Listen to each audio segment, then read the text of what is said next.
Hello, everyone. Welcome to the Temple of Possibilities.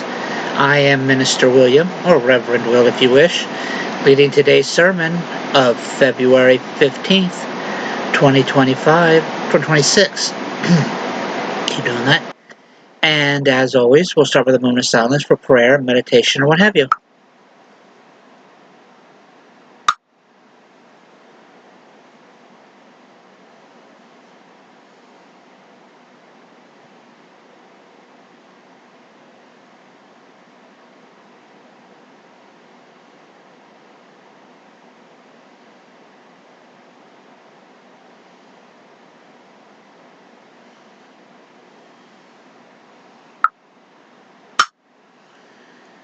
All right. Thank you. Today's sermon, first off, I hope you all had a good Valentine's Day yesterday and were able to spend it with your loved ones.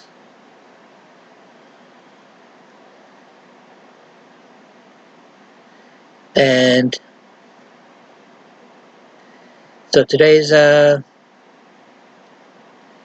sermon is called Meeting What Arrives, and it was written by Linda Susan Elrich, and posted to the Unitarian Universalist Association website September 4th, 2024. There was once a man who decided to become a Buddhist monk. Upon entering the monastery, he made a vow not to leave until he had learned something significant enough that he could teach it to others to relieve their suffering. Finally, after 30 years, he announced that it was time for him to go. The important lesson? Meet what arrives. Buddhist parable as retold by the author. I had a chance to practice meeting what arrives under very different circumstances than the monastery.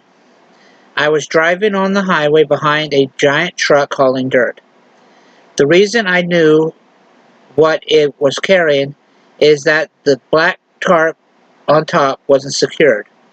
It kept flapping so much I could tell it might fly off at any moment. But I drew on my practice of staying present and stayed aware of the tarp, the other cars around me, and my speedometer. Sure enough, as the highway went up the hill and around the curve, the plastic sheet came undone and floated upwards for a second and bellowed right toward me. In that moment, I was completely calm.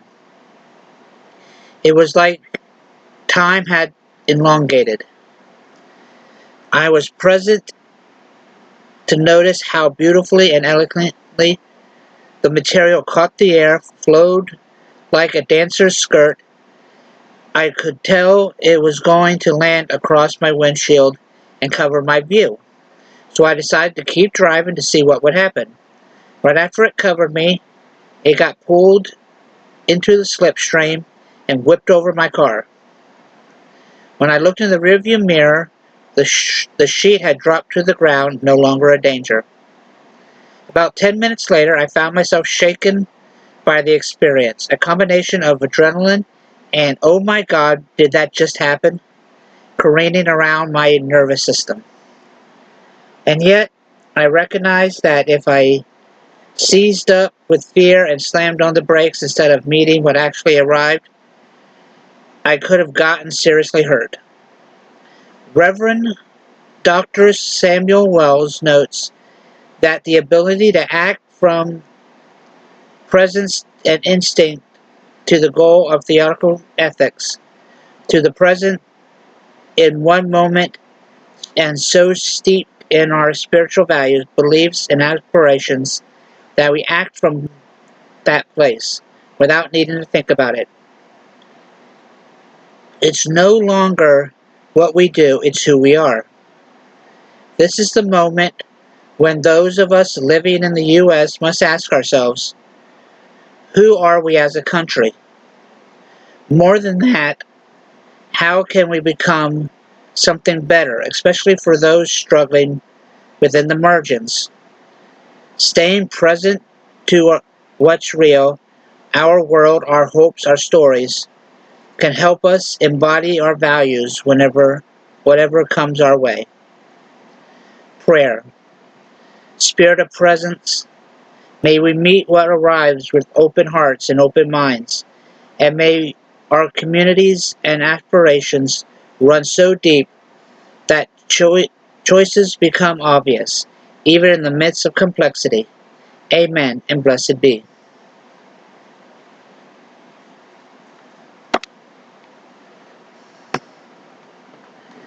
There is so much going on nowadays, and we have two ways to take it. We can either give up and let everything happen, or we can try to move through it, push everything that's going on away. We have to take life as it comes to us. We can't let it come like as a shock. We can't, like it said about slamming on when the truck came at him, he couldn't slam on the brakes, or she couldn't slam on the brakes, because it would have made things a lot worse. We can't let things get worse. We gotta help make it better. We have to move with the flow, do what we can to help things get better, and speak up when we need to, and try to live in the moment we can. But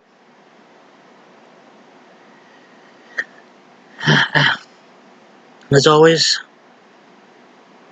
when we all come together, the possibilities are endless. And I will see you next week. Bye.